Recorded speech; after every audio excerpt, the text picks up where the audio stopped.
तो good evening all of you. स्वागत है आपके अपने YouTube channel star commerce class में। और मैं सुधीर आप सभी के लिए एग्जाम रिलेटेड क्वेश्चन लेके आया हूँ। जो कल आप लोगों का एग्जाम जो है वो 10 बजे से शुरू होगा। और एग्जाम कितने घंटे का होगा, कितना क्वेश्चन होगा, कितना पासिंग मार्क्स है, ये सारा मैं डिस्कस करूंगा। साथ ही साथ इसमें आने वाला क्वेश्चन जो है उसका डिस्कस करूंगा। यानी कि जो प्रीवियस एग्जाम हुआ है उसमें किस टाइप का क्वेश्चन पूछा गया है और कैसा क्वेश्चन था, उसका पूरा डिस्कस मैंने इसमें करूंगा। और बेसिकली 30 से 40 क्वेश्चन, 50 क्वेश्चन मैं आपको आज सॉल्व करके दूंगा। अगर ये वीडियो पूरा आप देखते हैं तो इतना निश्चित है कि आप एग्जाम में फेल नहीं करेंगे। ठीक है। और तो स्टार्ट करते हैं आज का क्लास। अब देखिए, B S C F A की बात करते हैं। B S C F A को जो कोर्स होता है वो 100 मार्क्स का होता है। कितने मार्क्स का होगा? 100 मार्क्स का आपका एग्जाम होगा। सीएफए का कोर्स होता है और इसको दो भागों में डिवाइड किया गया है। और एक होता है सेशन और दूसरा होता है एग्जाम। अब सेशन में बेसिकली कितने मार्क्स का आएगा, तो सेशन जो होता है आपका 80 मार्क्स जो है, यानी कि 80 मार्क्स आपका सेशन से मिलेगा और 20 मार्क्स का आपका एग्जाम होगा। यानी कि आप अगर टोटल जो सेशन होता है वो 60 सेशन होता है। अगर आप टोटल सेशन करते हैं और सारे क्वेश्चन सही बनाते हैं तो आपको 80 मार्क्स मिलेगा। अगर आप कम सेशन किए हुए हैं तो उसके अकॉर्डिंग आपका मार्क्स कम आएगा। तो ये डिसाइड करता है कि आपका एग्जाम जो मार्क्स होगा वो कैसा होगा। यानी कि 80 मार्क्स जो आएगा वो आपका सेशन से आएगा। अगर सेशन आप कम कर लिए तो मार्क्स कम आने वाला है, ये आप डिसाइड कर लीजिए। अब एग्जाम जो होता है वो 20 मार्क्स का होता है। एग्जाम में मात्र आपको 20 मार्क्स मिलेगा और इसके लिए आपको टोटल क्वेश्चन जो होगा वो टोटल 50 क्वेश्चन सॉल्व करना होगा। अब ये 50 क्वेश्चन जो होगा वो एमसीक्यू होगा, यानी कि ऑब्जेक्टिव टाइप क्वेश्चन होगा। और ये ऑब्जेक्टिव टाइप क्वेश्चन आपको बनाना पड़ेगा। इसमें से आपको पासिंग जो है वो आपको 8 मार्क्स पे। अगर आप 8 मार्क्स अगर लाते हैं, यानी कि 20 में से अगर 8 नंबर आपके पास आया तो आप एग्जाम में पास होइएगा, अन्यथा अगर 8 से कम आया तो आप फेल कर जाइएगा। ठीक है। इसके लिए आप लोग को टोटल 50 क्वेश्चन दिया हुआ है। 50 में से अगर मैक्सिमम आप 20 क्वेश्चन भी अगर सही बनाते हैं तो आप 20 से 22 क्वेश्चन, 25 क्वेश्चन आप सही अगर बना दीजिए तो एग्जाम में पास कर जाइएगा, ये गारंटी है। ठीक है। तो एग्जाम का आपका पैटर्न समझ में आए। आपका मार्क्स जो होगा वो 8 मार्क्स पर पासिंग है। अब इसके लिए टाइमिंग कितना दिया जाएगा, तो टाइमिंग जो है आपको 60 मिनट दिया जाएगा। आपको 60 मिनट का समय मिलेगा और 60 मिनट में आपको 50 क्वेश्चन सॉल्व करना है। बहुत ही ईजी है। हर एक मिनट एक क्वेश्चन में 1 मिनट से भी आपको ज़्यादा समय दिया जा रहा है, तो ये ज़्यादा कोई हार्ड एग्जाम है नहीं। बेसिकली अगर टोटल अगर पढ़ के जाते हैं, अगर पढ़ाया गया होगा, क्लास अगर थ्योरी से होगा तो अच्छे से आप एग्जाम निकाल लीजिएगा। ठीक है। हम आपको प्रीवियस कुछ क्वेश्चन को बताने वाले, तो वीडियो को शुरू से अंत देखें, अंत तक देखें।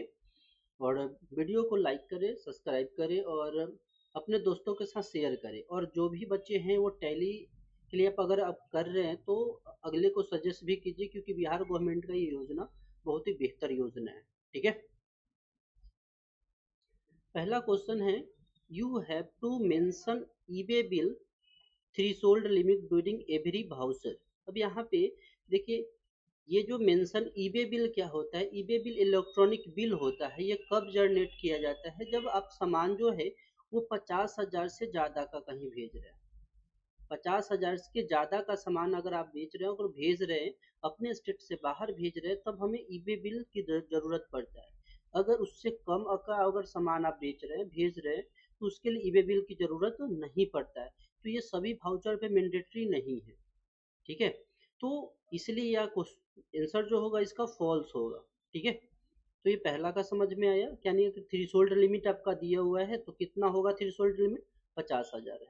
50,000 से ज़्यादा का अगर हम सामान बाहर भेजते हैं तब हमें ई वे बिल की ज़रूरत पड़ेगी। दूसरा क्वेश्चन आपका है dynamic exchange data between ERP9। क्या डायनेमिक एक्सचेंज कर सकते हैं डेटा को ERP9 से टू अदर एप्लीकेशन। अगर हम चाहते हैं कि नहीं एक्सेल पे ये डायनेमिक जो मेरा डेटा है टैली का वो भेज सकते हैं, तो हम टैली ODBs के माध्यम से हम एक दूसरे का डेटा शेयर कर सकते हैं। आप एक्सेल खोलिएगा तो वहाँ आएगा टैली ODBC एक आएगा, वहाँ से आप टैली का भी डेटा कर सकते हैं, ट्रांसफर एक्सचेंज कर सकते हैं। ठीक है, तो आपका ऑप्शन जो हो जाएगा ए हो जाएगा। ठीक है, तीसरा क्वेश्चन है you have email server should option use SSL on standard port to be set yes. SS के लिए जो है ईमेल सर्विस के लिए जो होता है वो हम SS स्टैंडर्ड पोर्ट का यूज करेंगे, तो उसके लिए क्या करेंगे, तो यहाँ पे आपको हॉटमेल का जो है यूज करना पड़ेगा। हॉटमेल का हम सेटअप करके हम क्या कर सकते हैं, ईमेल सर्वर से कनेक्ट कर सकते हैं। अगला आपका जो क्वेश्चन है which of the following shortcut is use to email. हम लोग ईमेल के लिए कौन सा शॉर्टकट की का यूज करेंगे, report screen on the ledger voucher screen. हम लेजर वाउचर स्किन को ईमेल के माध्यम से हम कैसे दिखा सकते हैं, इसका शॉर्टकट की क्या होता है। तो इसका शॉर्टकट की जो होता है एम होता है, वो ध्यान रखें। ई से जो एक्सपोर्ट होता है, एक्सपोर्ट हम किस में कर सकते हैं, एक्सेल में कर सकते हैं। एक्सपोर्ट हम लोग एक्सेल में कर सकते हैं, PDF में कर सकते हैं, इट इज यहाँ से हम एक्सपोर्ट कर सकते हैं। P से जो है प्रिंट आउट कर सकते हैं। आपका अगला क्वेश्चन है Tally does not allow to set multiple company address. क्या टैली जो है हमें मल्टीपल कंपनी का एड्रेस सेट करना नहीं देता है, बिल्कुल देता है। इसलिए आपका जो ऑप्शन हो जाएगा वो फॉल्स दिया हुआ है। क्वेश्चन है आपका अगला क्वेश्चन है ledger under loan and liability, यानी कि अगर हम लेजर बना रहे हैं और किसके अंडर में बना रहे हैं, लॉन एंड लाइबिलिटी ग्रुप के अंदर में बना रहे हैं, तो कैन बी ट्रैक, क्या उसे हम ट्रैक कर सकते हैं with the bill wise option. अब देखिए बिल वाइज ऑप्शन एक टैली का फीचर होता है, ये एक टैली का फीचर होता है। इसमें हम क्या कर सकते हैं कि अगर हम उधार किसी को सामान बेच रहे हैं, कुछ कस्टमर को बेच रहे हैं, सप्लायर से ले रहे हैं, तो जो बिल होगा उसको मेंटेन करेगा कि उससे कितना पैसा आया, कितना पैसा उधार बचा हुआ है, कब कितना दिन में वो पैसा देगा। ये सारा मेंशन जो होता है वो ई वे बिल के अकॉर्डिंग होता है। तो हम लोन ले रहे हैं तो ऑलरेडी वो मेंशन होगा, तो ये ऑप्शन जो होगा वो ट्रू हो जाएगा। ठीक है, आपका ऑप्शन ए हो जाएगा। ठीक, अगला क्वेश्चन है a financial statement does not include. Financial statement जो होता है वित्तीय विवरण, ये 1 ईयर में बनता है, एक साल में बनाते हैं। और फाइनेंशियल स्टेटमेंट बिजनेस मेरा कैसा चला, बिजनेस का पोजीशन क्या वो बताता है, हमारे एसेट कितना है, लाइबिलिटी कितना है, ये सारा चीज हमें फाइनेंशियल स्टेटमेंट में देखने को मिलता है। इसमें क्या इंक्लूड नहीं होता है, तो यहाँ पे बैलेंस शीट इंक्लूड होता है, प्रॉफिट एंड लॉस भी इंक्लूड होता है, और ट्रेडिंग अकाउंट भी इंक्लूड होता है। तो ऑप्शन जो मेरा करेक्ट होगा वो ए, ऑप्शन नंबर सी हो जाएगा। तो ध्यान से देखिए ऑप्शन नंबर सी। ठीक है, तो स्टॉक समरी जो होता है वो इसमें नहीं होता है, तो आपका ऑप्शन जो हो जाएगा वो ऑप्शन आपका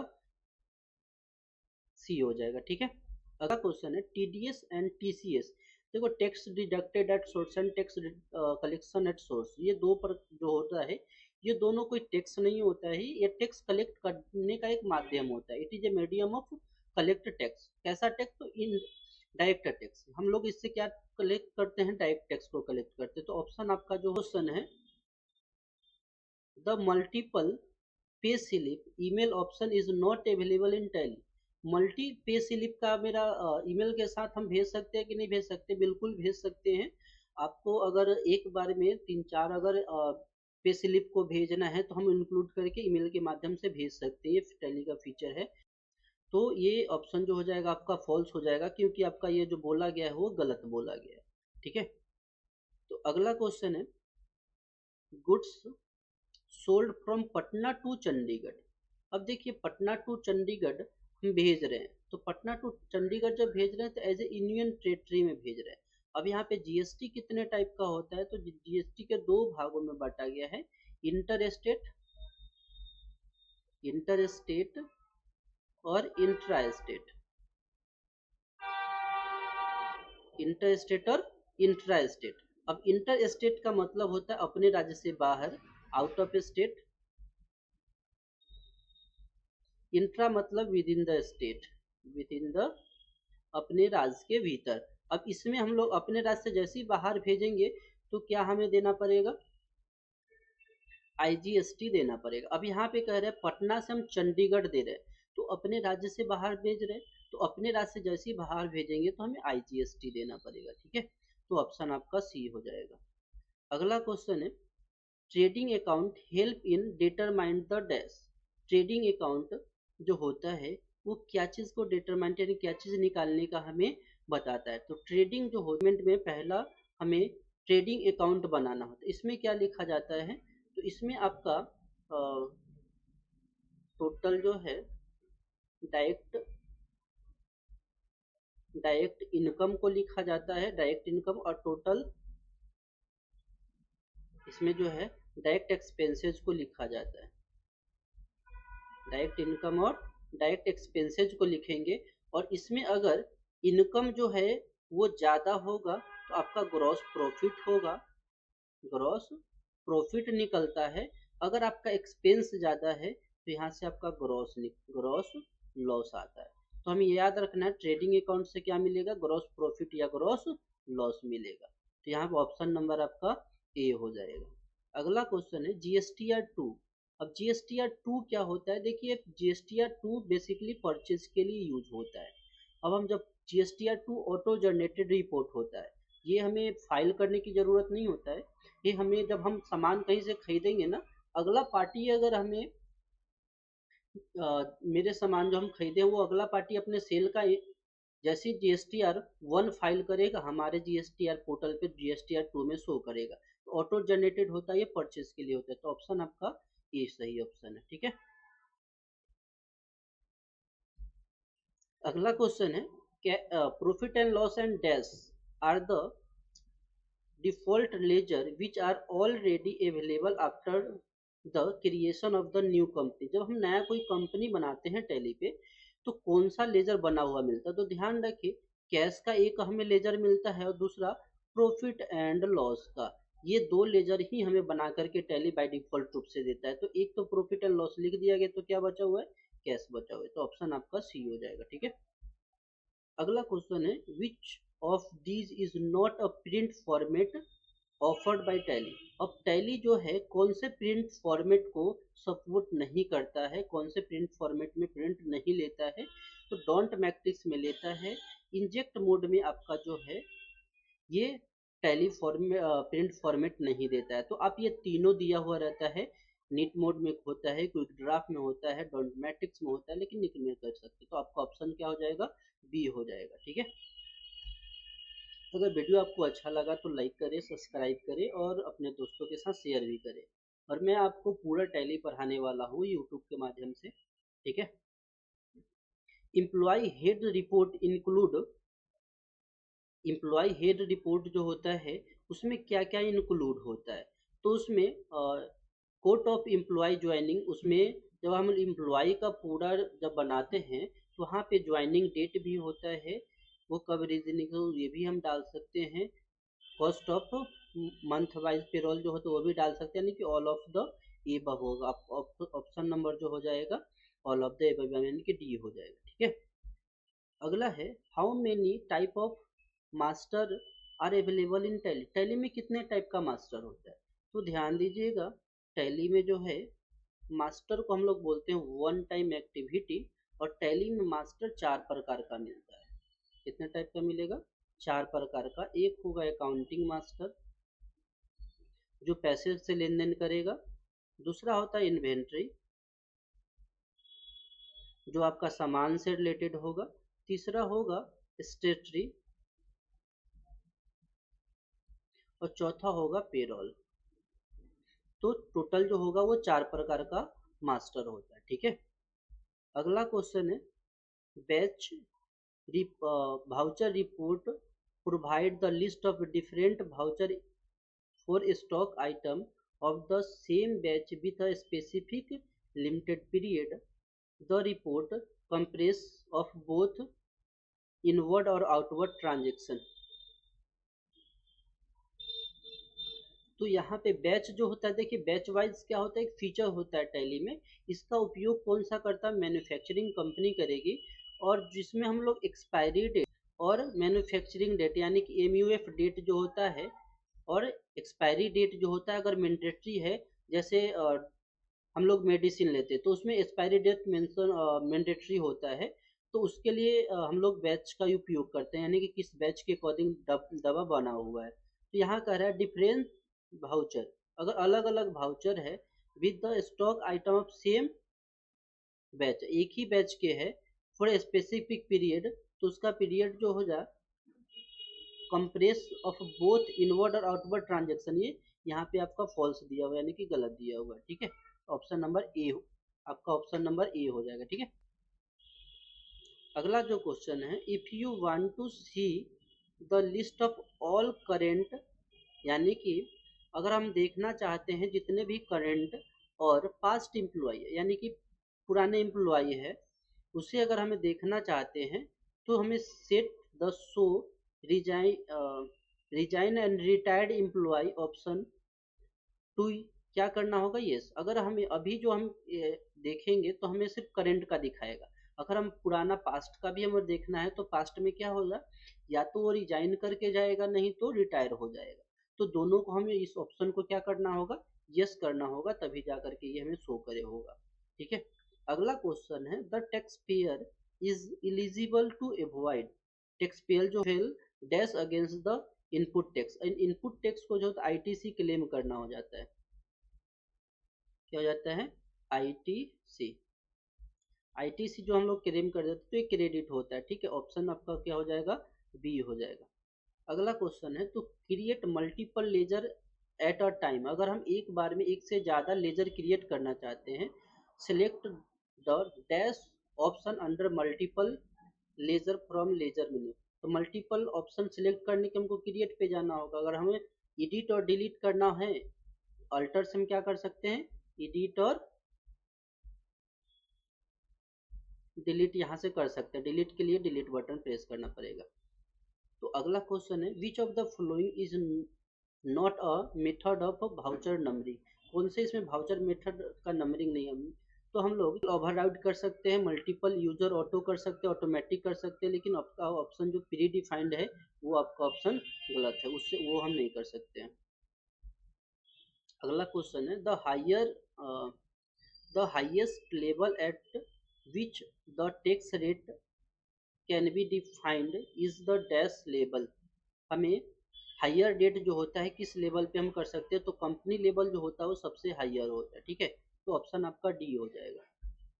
अगला क्वेश्चन है which of the following under union territory CGST और SGST instead the CGST SGST due to इस लेजिस्लेटिव असेंबली, तो उसके लिए आपका अपेंडिक्स हो जाएगा। ठीक है, अगला question under GST input tax credit यानी कि आईटीसी सेट ऑफ सीजीएसटी, अब देखिए आईटीसी का क्या है, तो जहां सीजीएसटी होगा वो सीजीएसटी के साथ एडजस्ट होगा, सीजीएसटी सेट कर सकता है सीजीएसटी के साथ, एसजीएसटी जो होगा वो एसजीएसटी के साथ कर सकता है, बचा तो आईजीएसटी को देगा। ठीक है, ये भी अगर बचेगा तो आईजीएसटी को देगा। अब यहाँ पे कह रहा है सीजीएसटी सेटअप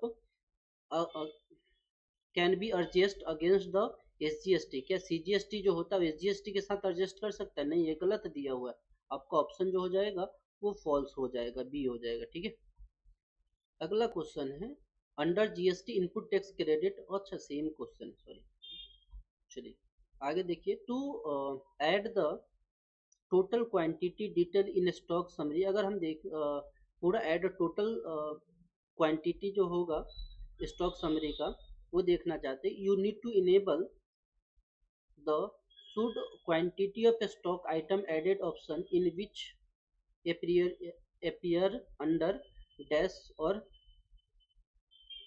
अल्ट्रेशन स्किन, तो वहां से हमें स्टॉक आइटम सेट करना पड़ेगा वहां पे, ठीक है। तो सारा वहां पे शो हो जाएगा। अगला क्वेश्चन है TDS can be deduct at the time of expenses. जब हम टीडीएस जो कुछ पैसा खर्च करेंगे, कुछ ऐसे पैसा होता है जिस समय खर्च करते हैं उसी समय टीडीएस डिडक्ट हो जाता है।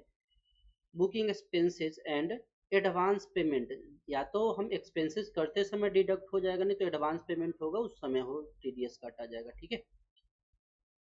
जैसे आपने सुना होगा कि टीडीएस जो सैलरी होता है वो टीडीएस कट के आता है, ठीक है। तो वो टीडीएस जो एडवांस पेमेंट हम करते हैं उसी समय का हो जाता है।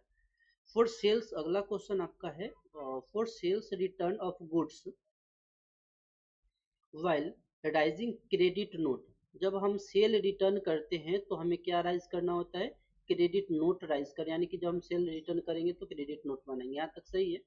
The user need to mention the original voucher number and date, तो वहाँ पे ओरिजिनल इनवाइस नंबर चढ़ाएंगे तभी तो रिटर्न हमें पता चल पाएगा कि कौन सा बिल के अकॉर्डिंग कौन सा बिल जो मेरा सामान है वो वापस आ रहा है, तो वहाँ पे ओरिजिनल लिखना पड़ेगा, ठीक है। अगला क्वेश्चन है you should use with adjustment method can you do not know which bill need to be adjust with the money. अब देखिए यहाँ पे बिल वाइज डिटेल जो मैंने बताया था, बिल वाइज डिटेल जो टैली का फीचर होता है उसमें जो होता है वो 4 ऑप्शन होता है, एडवांस, अगेंस्ट, न्यू और ऑन अकाउंट। तो यहाँ पे कह रहा है कि एडवांस जब हम पेमेंट करेंगे किसी को तो एडवांस का यूज करेंगे, अगेंस्ट का यूज तब करेंगे हम अगेंस्ट का यूज हम तब करेंगे जब हम सेल किए हुए हैं किसी के बदले में कोई अगले बिल के बदले में पैसा आ रहा हो, हमें पता हो कि कौन से बिल के अकॉर्डिंग में पैसा आ रहा है तो अगेंस्ट कर लेंगे। अगर हम नया कोई ट्रांजेक्शन कर रहे हैं तो न्यू करेंगे। जब हमें कोई पता ही नहीं हो कि किस बिल के अकॉर्डिंग पैसा आ रहा है उसके लिए हम लोग ऑन अकाउंट करेंगे। तो यहाँ पे वही लिख रहा है कि हम जो एडजस्ट करेंगे डू नॉट नो, जो हम नहीं जानते हैं कि किस बिल के अकॉर्डिंग एडजस्ट होगा, इसका बिल नंबर क्या है, तब हम ऑन अकाउंट में एंट्री कर लेते हैं। ऐसा कब होता है, जब हम किसी को उधार सामान दे देते हैं और वो 2 साल 3 साल के बाद पैसा आता है, मुझे याद नहीं रहता है कि कौन सा बिल है, क्यों पैसा आ रहा है, तो इसको लेकर के हम लोग ऑन अकाउंट कर लेते हैं, ठीक है। अगला क्वेश्चन है you can record a journal voucher to raise the liability toward dash. तो जब हम जर्नल वाउचर का उपयोग कब करते हैं, जब हमें लाइबिलिटी को राइज करना होता है, तो ये अदर ड्यू के लिए हो जाते हैं, इंटरेस्ट ये सब तो ये जर्नल में करेंगे ही करेंगे, साथ में अदर ड्यू जो होता है, यहाँ पे लाइबिलिटी लिखा हुआ है, लाइबिलिटी जो होता है अदर ड्यू का ही होता है क्योंकि मेरे ऊपर बकाया हो जाता है। इंटरेस्ट पेनल्टी ये सब जो हो जाता है वो तो ऑलरेडी लग जाता है, एक्सपेंसेस में भी हम काउंट कर सकते हैं। Capital introduce in the business can not be use for payment toward wages और सैलरी। कह रहा है कि कैपिटल जो होता है, पूंजी जो होता है, उसका यूज हम वेजेज या सैलरी के लिए कर सकते हैं कि नहीं कर सकते। तो देखिए कैपिटल का यूज जो होता है वो फिक्स एसेट खरीदने के लिए होता है, फिक्स एसेट वगैरह खरीदने के लिए होता है, या फिर हम कुछ बड़े काम करते हैं उसके लिए होता है। और वर्किंग कैपिटल का यूज जो होता है, वर्किंग कैपिटल का यूज जो होता है वो सैलरी वेजेस जो एक्सपेंस मेरा होता है उसको लिए होता है। तो यहाँ पे बिल्कुल ये बिल्कुल सही बोल रहा है, तो ऑप्शन नंबर क्या हो जाएगा, ए हो जाएगा, तो यानी कि ट्रू हो जाएगा, ठीक है। अगला क्वेश्चन है assume a company use to its own vehicle to transport goods. अगर कंपनी जो है अपना खुद का जो व्हीकल है, वो गाड़ी है, वो ट्रांसपोर्ट के लिए यूज कर रही है, तो which of the following is mandatory while record the transport detail for the sale. वहाँ पे क्या होना चाहिए, तो सबसे पहले हमें व्हीकल का नंबर होना जरूरी, बिना व्हीकल के नंबर का हम ट्रांसपोर्ट में यूज नहीं कर सकते, ठीक है। तो सबसे मैंडेटरी जो हमारा है व्हीकल नंबर है यहाँ पे। अगला आपका क्वेश्चन है does the commerce help a nation. Commerce जो है कैसे नेशन को हेल्प कर रहा है, ठीक है। तो ये रेवेन्यू जनरेट करने में मदद कर रहा है, क्रिएट एम्प्लॉय अपॉर्चुनिटी, बहुत सारे एम्प्लॉय को क्या कर रहा है वो अपॉर्चुनिटी दे रहा है कि काम करने का, इससे बेरोजगारी खत्म हो रहा है। बिल्डिंग इंफ्रास्ट्रक्चर बिल्डिंग इंफ्रास्ट्रक्चर में बहुत सारे वर्कर काम करें तो वो हमें बेनिफिट मिला, तो ऑल ऑफ द एबव, यानी कि आंसर जो हो जाएगा इसका ऑल ऑफ द एबव हो जाएगा। ठीक है, अगला क्वेश्चन है indirect tax was applicable on interstate sale of goods period of GST. तो इनडायरेक्ट टैक्स में जो है क्या अप्लीकेबल होता था जीएसटी आने के पहले, तो वहाँ पे वैट का यूज होता था। जब हम सर्विस लेते थे तो सर्विस का यूज होता था, कस्टम ड्यूटी का अगर हम इंपोर्ट करते थे तब लगता था, एक्सरसाइज ड्यूटी जो मैन्युफैक्चरिंग कर रही है वो कंपनी को लगता था। ठीक है, तो यहाँ पे ऑप्शन आपका वैट हो जाएगा, सेल के लिए वैट का यूज होता था। अगला क्वेश्चन है एलएलपी का फुल फॉर्म क्या होता है, यानी कि एलएलपी स्टैंड फॉर डैश, तो लिमिटेड लाइबिलिटी पार्टनरशिप। यहाँ पे ऑप्शन जो होगा लिमिटेड लाइबिलिटी पार्टनरशिप। ठीक है, तो ऑप्शन आपका जो हो जाएगा वो सी हो जाएगा।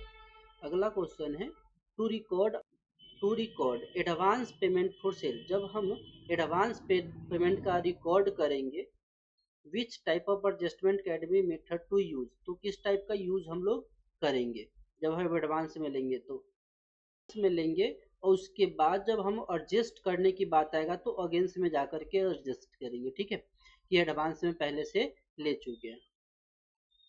अगला जो क्वेश्चन है आपका the keyboard shortcut for opening on attendance voucher is dash. तो अटेंडेंस वाउचर के लिए क्या होता है, तो F4 होता है, कंट्रोल के साथ F4 होता है। ठीक है, अब ध्यान रखिएगा F1 से आपका हेल्प होगा, F2 से डेट चेंज होगा, F3 से open one company to another company, यानी कि मूव कर लेंगे, move one company to another company. ठीक है, और F4 से जो होगा वो कॉन्ट्रा वाउचर होगा,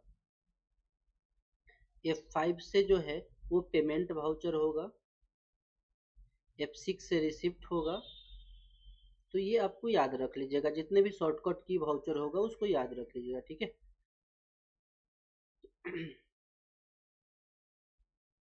अगला क्वेश्चन आपका the aggregate turnover required for GST registration under the general category. अब देखिए जनरल कैटेगरी के लिए अभी जो है वो गुड्स के केस में 40 लाख है और सर्विस के केस में जो है वो 20 लाख है। ठीक है, लेकिन ये पहले का ले रहा है इसलिए आपको 20 लाख यहाँ पे देना है। ठीक है, लेकिन अभी अगर पूछा जाएगा स्पेशल के लिए 20 लाख है, अभी चेंज किया जाए, लेकिन पहले का ही क्वेश्चन ले रहा है। अगला है क्वेश्चन आपका if you wish to create an item group on stock item creation scheme you use to shortcut की।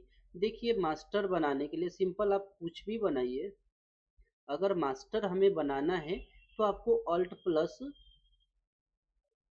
मास्टर अगर क्रिएट करने के लिए कहीं पे भी रहिए, क्रिएट करने के लिए अल्ट के साथ आपको सी प्रेस करना होगा, डिलीट करने के लिए आपको अल्ट प्लस डी का यूज करना पड़ेगा। ठीक है, अगला क्वेश्चन है an entry record in the dash voucher does not affected the book of account. अब कह रहा है कि कौन से वाउचर का उपयोग करेंगे जो बुक ऑफ अकाउंट को इफेक्ट नहीं करेगा, तो यहाँ पे मेमो वाउचर का उपयोग करेंगे तो कोई बुक ऑफ अकाउंट पे इफेक्ट नहीं पड़ेगा। अगला क्वेश्चन है एफटीपी का फुल फॉर्म क्या होता है, एफटीपी स्टैंड फॉर, तो फाइल ट्रांसफर प्रोटोकॉल जो होगा आपका ऑप्शन जो हो जाएगा सी सही है। ठीक है, यहाँ पे बच्चे गलत बनाए हुए हैं। अगला क्वेश्चन है आपका to record the reconciliation of stock item, यानी कि आपका जो स्टॉक आइटम है रिकॉन्सिल करना। जैसे कंपनी जो होती है वहां पे बहुत सारे सामान जो होता है वो खराब हो जाता है, तो उसको हम लोग रिकॉन्सिल करते हैं, तो इसका यूज हम लोग कहाँ करेंगे, तो इसका यूज जो है फिजिकल स्टॉक के रूप में कर लेंगे। ठीक है, ऑप्शन आपका सी हो जाएगा। का अगला क्वेश्चन है to deduct TDS on previous non deducted expenses.